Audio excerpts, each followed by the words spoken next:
Jordan Days, we confront a pressing issue in early childhood special education, the challenges families face when navigating the system designed to help support young children with disabilities. I want to begin with a story about how personal these challenges can be.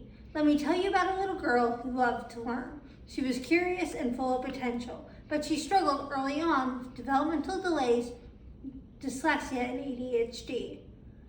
Even though the signs of dyslexia were documented in preschool, her family were told she didn't qualify for early intervention or ESC services because there wasn't enough difference between her IQ and her performance.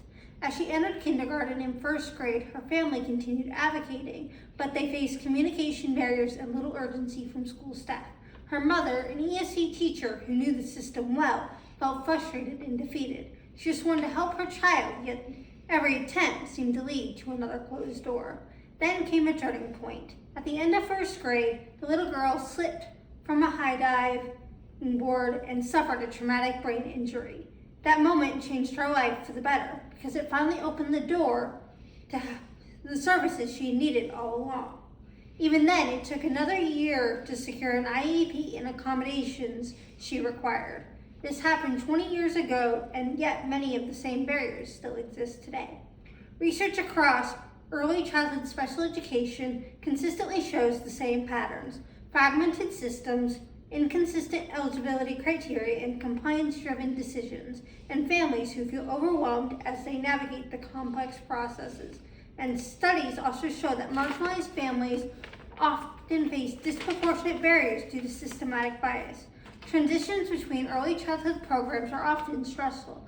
MTS and special education eligibilities are frequently misaligned, and evaluation delays persist, especially during crises like COVID-19.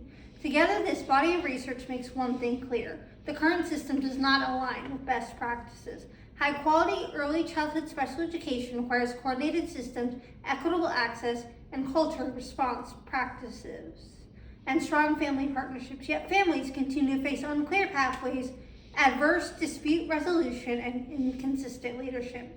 So what must we do? Early childhood special education systems need to be redesigned to be unified, equitable, and truly family-centered. That means creating consistent eligibility criteria, strengthening advocacy and family navigation, aligning MTS with special education, and building evaluation systems that can withstand disruptions, reducing systematic bias, and improving collaborative leadership, and making dispute resolution more productive and supportive. These changes would open clearer pathways for families, improve access to needed services, and create more inclusive learning environments. They would also strengthen the early childhood profession by ensuring leaders and systems are prepared to meet children's needs efficiently.